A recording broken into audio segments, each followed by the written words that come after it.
The voice trembling on that desperate 911 call wasn't just a voice. It was a lifeline. It belonged to 27-year-old Niani Finlayson, a young mother fighting for her life and her daughter's safety. On December 4th, 2023, just after 6 p.m., Niani did what we are all taught to do when danger comes knocking. She called for help. But what she didn't know was that the same call meant to save her would become the cruel twist of fate that ended her life. To know what was lost, you have to first know who Niani was. Born in 1996, she was a devoted mother, a vibrant soul whose smile felt like a warm sunrise after a long night. Her friends said she had a gift. She could walk into a room and, without trying, make everyone feel seen. To her daughter, she wasn't just mom, she was home. Safety wrapped in laughter and bedtime stories. To her mother, Tracy Hall, she wasn't just a child, but a best friend. The kind of daughter who stayed on the phone late into the night just to listen, who never gave up on anyone no matter how many times life tried to break them. Life for Niani was far from perfect, but she carried her struggles like invisible armor, always putting her little girl first. Her dream was simple but profound: to build a better, safer world for her daughter. And then she met her boyfriend, whom has not been mentioned. In the beginning, he seemed like the answer to every whispered prayer. He was charming, attentive, the kind of man who could make you laugh even on your worst days. At first, their love was like a gentle flame, warm, steady, comforting. Niani let him into her world, into her most sacred circle, introducing him to family and eventually to her daughter. That kind of introduction meant trust. It meant belief. To everyone watching, it looked like a picture-perfect family in the making. But behind closed doors, perfection began to crack. Arguments started small, like ripples in calm water. But soon those ripples turned into storms. Niani found herself walking on eggshells, afraid of what might ignite his temper next. Finally, she did the bravest thing a woman in love can do. She left him. She chose her peace. She chose her daughter. She chose to fight for a future free from fear. But sometimes, walking away isn't the end of the story. It's the spark that lights the fuse. On that cold December evening, Niani's home invaded like a shadow slipping under a locked door. Her ex-boyfriend showed up uninvited, bringing rage with him. What happened next was chaos. He allegedly choked Niani until she gasped for air. Her terrified 9-year-old daughter tried to help, pleading with him to stop. In a moment so cruel, it feels unimaginable. He threw the little girl into a dresser. A sound like that, the crash of wood, the scream of a child, isn't something you ever forget. Desperate and terrified, Niani grabbed her phone and dialed 911. Her voice, trembling and frantic, pleaded, "He won't take his hands off me." The dispatcher could hear the struggle in the background, the yelling, the thuds, the terror. Help was on the way, or so Niani believed. 3 deputies from the Los Angeles County Sheriff's Department arrived minutes later. Their body cameras recorded what happened next. It was supposed to be a rescue. Instead, it became a nightmare. Niani opened the door, her face streaked with fear.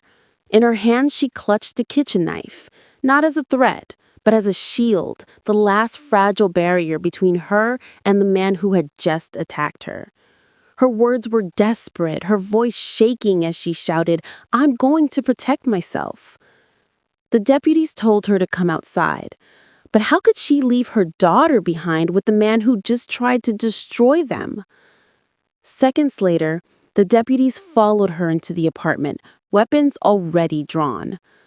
The room was filled with shouting, confusion, and terror. In the blur of it all, Niani reached for her ex-boyfriend's arm with one hand, while the knife remained in the other. And then, gunfire. Loud, sharp, final. Deputy Ty Shelton pulled the trigger. Multiple shots tore through the air, through Niani, and through the fragile reality of a 9-year-old girl who watched her mother collapse in front of her. Irony's cruel hand had struck. The woman who called for protection was killed by those sworn to protect her. Blood pooled beneath Niani as silence filled the room, broken only by the sobs of her daughter. The deputies rushed to render aid, but it was too late. She was rushed to the hospital, but the wounds were catastrophic. Within hours, Niani Finlayson was pronounced dead. The autopsy confirmed what everyone already knew: homicide, multiple gunshot wounds. Her daughter had lost her mother. Her mother had lost her best friend. And the world had lost a woman whose only crime was trying to survive. The man whose violence started it all? He was arrested for child abuse and resisting law enforcement, but quickly released. A mother lay in the morgue while her abuser walked freely. The injustice was staggering. As Niani's family grieved, another disturbing truth surfaced. This wasn't Deputy Ty Shelton's first time pulling the trigger in a domestic violence call. In 2020, he fatally shot Michael Thomas, another person who had called 911 for help. No charges were filed. And in March 2023, just 8 months before Niani's death, Shelton was accused of excessive force in another incident. Yet, despite this troubling history, he was still responding to calls involving frightened, vulnerable families. The question burned like acid. How many warnings does it take before a pattern is seen?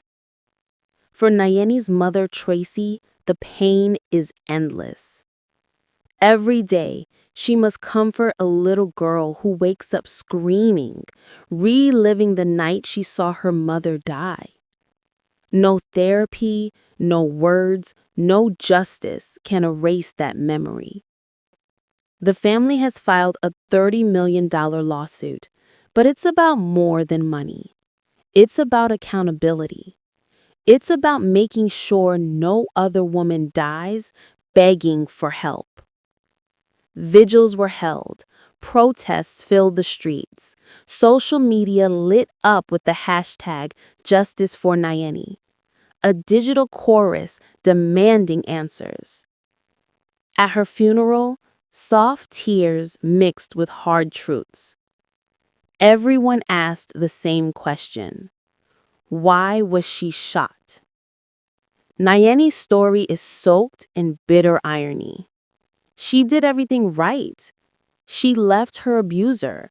She called for help. She fought to protect her child. And yet the system designed to save her became the very thing that destroyed her. Her death forces us to confront uncomfortable truths. How many more women will be seen as threats instead of victims? How many mothers will die with the phone still clutched in their hands, the call for help unanswered? As the investigations continue, as lawsuits wind their way through courts, one fact remains unshakable. Niani Finlayson should still be here. Her laughter should still echo through her apartment. Her daughter should still feel safe in her mother's arms. Instead, a little girl now knows what it's like to lose everything in the span of a heartbeat. And somewhere in Los Angeles, another woman dials 911, praying that her cry for help doesn't end the same way.